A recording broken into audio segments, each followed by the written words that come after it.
BJP के star प्रचारक UP के मुख्यमंत्री योगी आदित्यनाथ आज से गुजरात में ताबड़तोड़ जनसभाओं की शुरुआत करने वाले हैं। चुनाव प्रचार की शुरुआत वो मोरबी से कर रहे हैं, जहां पिछले दिनों पुल टूटने से हादसा हुआ और इस हादसे में 135 लोगों की मौत हुई थी। सीएम योगी आज मोरबी, भरूच, सूरत जिले में चुनाव प्रचार करने वाले हैं। तो स्टार प्रचारक की भूमिका में अब गुजरात की बारी है। हिमाचल चुनाव के बाद अब गुजरात की कमान स्टार प्रचारक की भूमिका में आने वाले हैं मुख्यमंत्री योगी आदित्यनाथ। आज मोरबी से शुरुआत करेंगे। 3 जनसभाएं हैं और इन 3 जनसभाओं में सबसे पहले गुजरात की जनसभा मोरबी से होगी। मोरबी का नाम बार बार सुनने में आया पिछले दिनों, जब केबल वाला पुल टूटने से 135 लोगों की मौत हुई थी और यहीं से चुनावी प्रचार की कमान संभालेंगे स्टार प्रचारक उत्तर प्रदेश के मुख्यमंत्री योगी आदित्यनाथ। तो गुजरात के दौरे पर रहने वाले हैं। तो गुजरात में योगी मॉडल पर चर्चा होगी या कानून व्यवस्था पर चर्चा होगी या फिर अर्थव्यवस्था को सुधारने के लिए पूरे देश में उत्तर प्रदेश की भूमिका कितनी अहम है और कितनी तेजी से उस लक्ष्य तक पहुंचने की कोशिश में है उत्तर प्रदेश, ये समझाने की कोशिश होगी। ये तमाम चीजें, ये तमाम पॉइंट्स हैं जो सामने रख सकते हैं गुजरात के लोगों के बीच स्टार प्रचारक मुख्यमंत्री योगी आदित्यनाथ। तो जिस योगी मॉडल के चर्चे थे, उसी चर्चे को खुद मुख्यमंत्री योगी आदित्यनाथ के मुंह से सुनेंगे। जनसभा में आए तमाम लोग, गुजरात के लोग, जिन्हें ये समझाएंगे मुख्यमंत्री योगी आदित्यनाथ किस तरीके से बीजेपी सरकार मुफीद है, सही है, इस चुनाव में जनता के लिए सबसे अच्छा विकल्प है। यही जिम्मेदारी है, स्टार प्रचारक की भूमिका मिली हुई है मुख्यमंत्री योगी आदित्यनाथ को।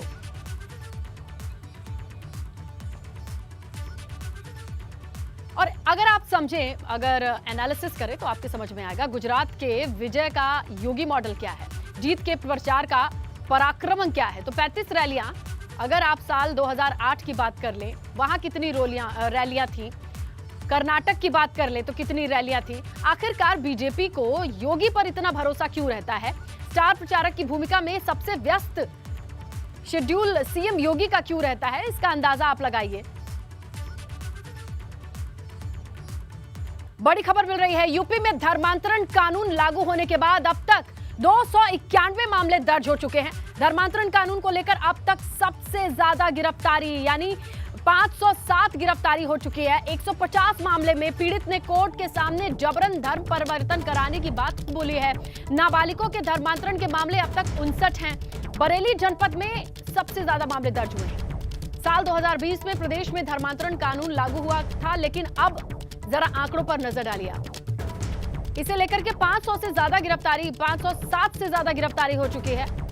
291 मामले दर्ज हो चुके हैं धर्मांतरण के, और इसमें कई ऐसे लोग हैं जहां 150 मामलों में पीड़ितों ने कोर्ट में ये बात कबूली है कि जबरन धर्म परिवर्तन कराया गया है।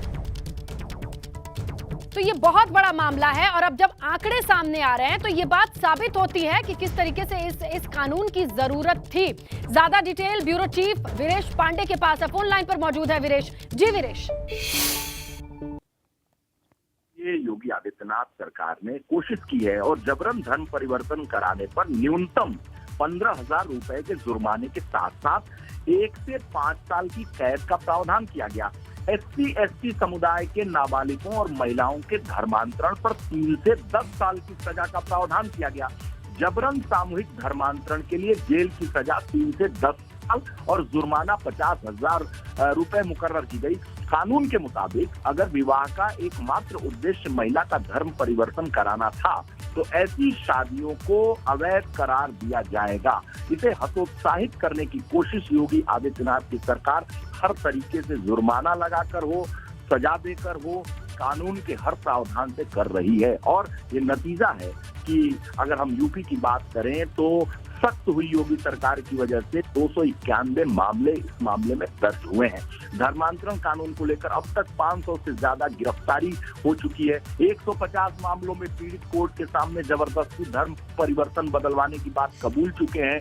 नाबालिगों के धर्मांतरण के मामले में अब तक 60 के करीब मामले दर्ज हो चुके हैं। अगर हम यूपी की बात करें तो सबसे ज्यादा धर्मांतरण की जो कहानियां आ रही हैं और चीजें हकीकत में बदल रही हैं वो है बरेली जनपद। बरेली बरेली जनपद और बरेली मंडल के आसपास ये चीजें ज्यादा देखने को मिली है। साथ ही मेरठ मंडल में भी ये बातें देखने को मिली हैं और सरकार इसके लिए काफी प्रयासरत है कि इसे कैसे रोका जाए। उत्तर प्रदेश में लगभग अगर हम दिव्यांगों की बात करें तो दिव्यांग बच्चों का धर्मांतरण कराने वाला भी रैकेट था, उसका भी खुलासा योगी सरकार कर चुकी है। आप सोचिए कि दिव्यांग बच्चों का धर्मांतरण कराने का एक रैकेट बहुत बड़े लेवल पर काम कर रहा था बरेली मंडल और मेरठ मंडल में। उत्तर प्रदेश में लगातार धर्मांतरण को लेकर सख्ती के साथ पेश आ रही है योगी सरकार और इसे हतोत्साहित करने की कोशिश कर रही है। प्रदेश में 27 नवंबर 2020 से गैर कानूनी धार्मिक रूपांतरण निषेध कानून लागू किया जा चुका है। यूपी में धर्मांतरण कानून के तहत दोषी पाए जाने वाले व्यक्ति को अपराध की गंभीरता के आधार पर 10 साल तक की जेल दिया जा सकता है। तो ऐसे में अगर हम कानून के जुर्माने की राशि की बात करें तो 15,000 से 50,000 तक मुकर्रर की गई है। तो हर तरीके से जुर्माना लगाकर जेल में डालकर उसे हतोत्साहित करने की कोशिश योगी सरकार कर रही है और ऐसे जो रैकेट चलाने वाले लोग हैं और ऐसे गिरोहों पर अंकुश लगाने का निर्देश योगी सरकार ने हर जिलाधिकारी और एसपी कमिश्नरेट को दिया है कि ऐसे मामलों में सख्त से सख्त कदम उठाया जाए और कोई कोर कार्रवाई अगर बच रहा है तो उस पर लापरवाही पर एक्शन पंचम तल यानी सीएम सेक्रेटरिएट लेगा और इसकी मॉनिटरिंग खुद मुख्यमंत्री गाए बगाए एसीएस होम अपने संजय प्रसाद के साथ करते हैं और साथ ही डीजीपी के साथ चौहान के साथ भी वो करते हैं। तो ऐसे में इस मामले को लेकर खुद मुख्यमंत्री योगी आदित्यनाथ बहुत संजीदा है और जो हाल में सामने घटनाएं आई हैं उसको लेकर मुख्यमंत्री ने अधिकारियों की नकेल कसी। एसीएस प्रमुख सचिव होम जो संजय प्रसाद हैं उनसे उन्होंने पूछा कि आखिर इस तरह की घटनाएं क्यों हो रही हैं। साथ ही उन्होंने डीजीपी चौहान से भी जवाब तलब किया कि आखिर इसको कैसे हतोत्साहित किया जा सकता है। बिल्कुल वीरेश, लेकिन इस कानून को बनाने के पीछे का जो मकसद था कि ऐसे नियमों की वजह से मामलों पर नकेल कसी जाए, ऐसे मामले सामने ना आए। देखते हैं कि इसका कितना दूरगामी परिणाम और आगे देखने को मिलेगा। शुक्रिया वीरेश जानकारी के लिए। मैनपुरी रामपुर खतौली उपचुनाव के लिए बीजेपी की रणनीति तैयार है और न सिर्फ रणनीति बल्कि अब नेताओं को जिम्मेदारी दे दी गई है। ये जिम्मेदारी उनके कंधों पर होगी और किसको कौन कौन सी जिम्मेदारी मिली है ये भी आपको डिटेल बताते चले। प्रदेश अध्यक्ष भूपेंद्र चौधरी, महामंत्री धर्मपाल सैनी मैनपुरी में डेरा डालेंगे, ये खबर आ चुकी है। सहयोगी दल के नेता और मंत्री भी चुनाव प्रचार करेंगे। मैनपुरी की जिम्मेदारी जिन्हें दी गई है उनमें नाम शामिल है केंद्रीय मंत्री SP Singh Baghel, BL Verma, UP सरकार में मंत्री बेबी रानी मौर्य, गिरीश चंद्र यादव, राकेश सचान, असीम अरुण, योगेंद्र उपाध्याय, जयवीर सिंह, सांसद रामशंकर कठेरिया, राजवीर सिंह, सुब्रत पाठक, स्मृति ईरानी, महेंद्र नाथ पांडे, पंकज चौधरी, यानी पूरी फौज उतर जाएगी उपचुनाव में मैनपुरी में प्रचार करने के लिए। सहयोगी दलों का जिक्र करें तो अनुप्रिया पटेल अपना दल ऐसे आएंगी, संजय निषाद पार्टी से प्रचार करेंगे।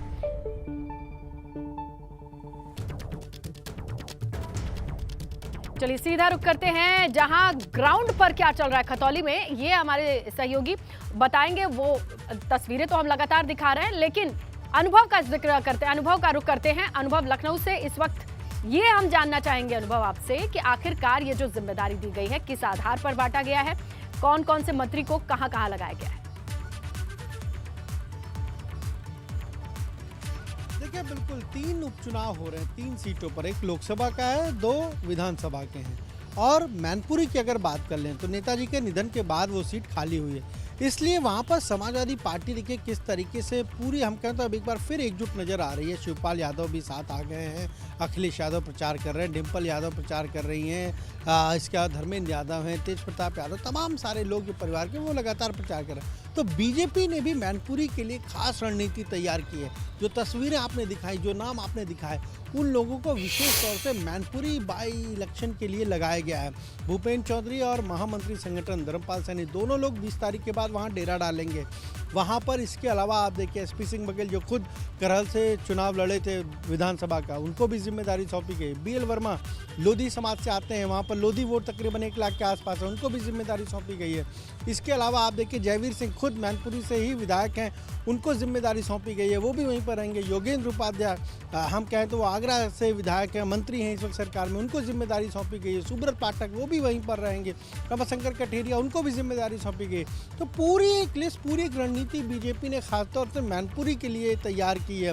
बेबी रानी मौर्य उनको भी जिम्मेदारी सौंपी गई है, क्योंकि वो अगर हम कहें तो दलित समाज से आती हैं और ख़ासतौर से जाटव समाज से वो आती हैं, और ख़ासतौर से वहाँ पर चूँकि डिम्पल यादव उम्मीदवार हैं, कैंडिडेट हैं, तो उनको जिम्मेदारी सौंपी गई कि खासतौर से महिलाओं के बीच जाएं और पार्टी के जो उम्मीदवार हैं उनके पक्ष में वोट अपील करें। इसी तरीके से आप रामपुर को देखिए, रामपुर में किस तरीके से आजम खां को घेरने की तैयारी है। बलदेव सिंह औलख जो खुद रामपुर से ही आते हैं, विधायक है, दूसरी बार जीते हैं, सरकार में मंत्री, उनको जिम्मेदारी दी गई है।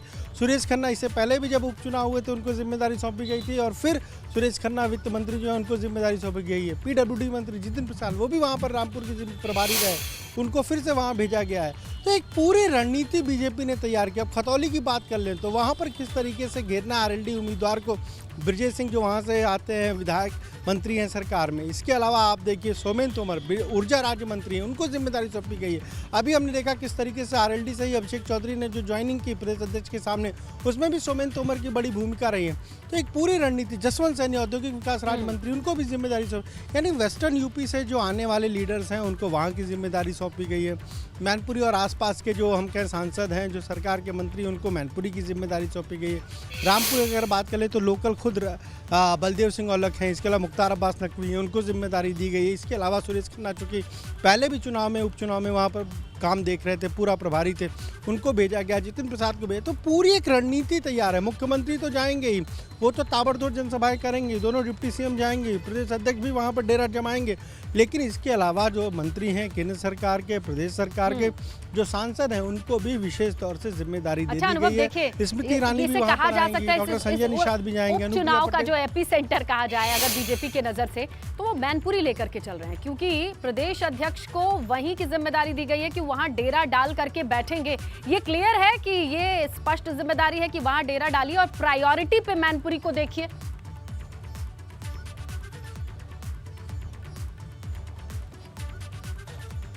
हाँ बिल्कुल, देखिए मैनपुरी तो एपीसेंटर बिल्कुल है, क्योंकि वो बहुत महत्वपूर्ण इलेक्शन है। 2024 में लोकसभा के ही चुनाव होने हैं और मैनपुरी में इस वक्त लोकसभा का उपचुनाव हो रहा है। 2024 के पहले ये कोशिश है बीजेपी की कि कम से कम मैनपुरी सीट को जीता जाए। इसलिए जीता जाए क्योंकि वो मुलायम सिंह यादव की सीट रही है, परंपरागत सीट भी कह सकते हैं समाजवादी पार्टी की। और आप देखिए उस सीट पर 26 वर्षों से कभी भी कोई और जीता नहीं। तो इसीलिए बीजेपी ने इतना फोकस किया हुआ है, इतनी ताकत पूरी लगाई हुई है कि अगर 2024 के लोकसभा चुनाव से पहले हम इस सीट को भी जीत लेते हैं, जैसा आजमगढ़ और रामपुर को जीतकर बीजेपी बार बार क्या कहती है कि हमने तो गढ़ जो था वो ढहा दिया, यानी अब किसी का कोई गढ़ नहीं है। यही मैसेज मैनपुरी में भी देने की बीजेपी की तैयारी है।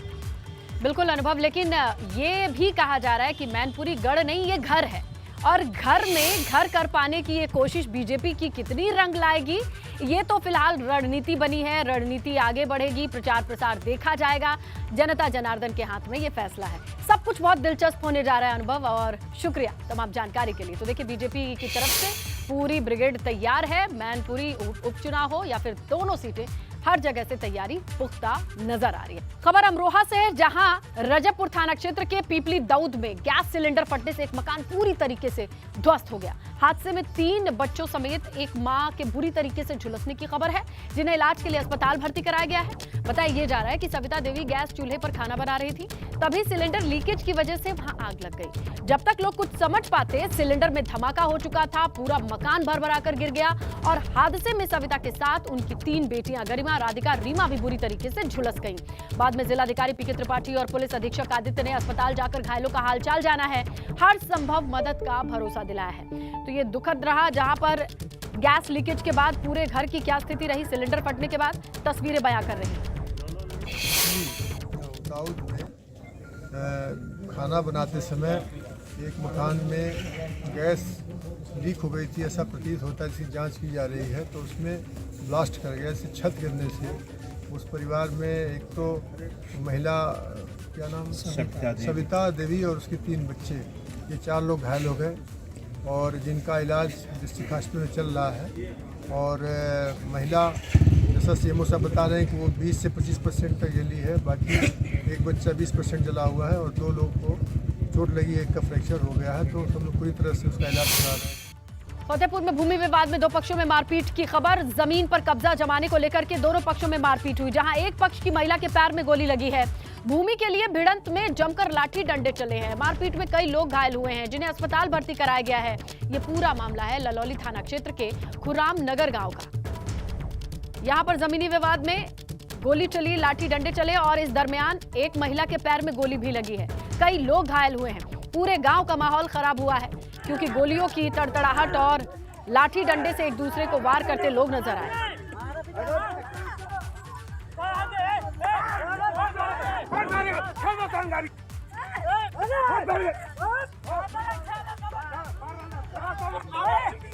तो फतेहपुर से ये वीडियो सामने आया है, जमीनी विवाद और एक दूसरे पर हमलावर होते 2 पक्ष।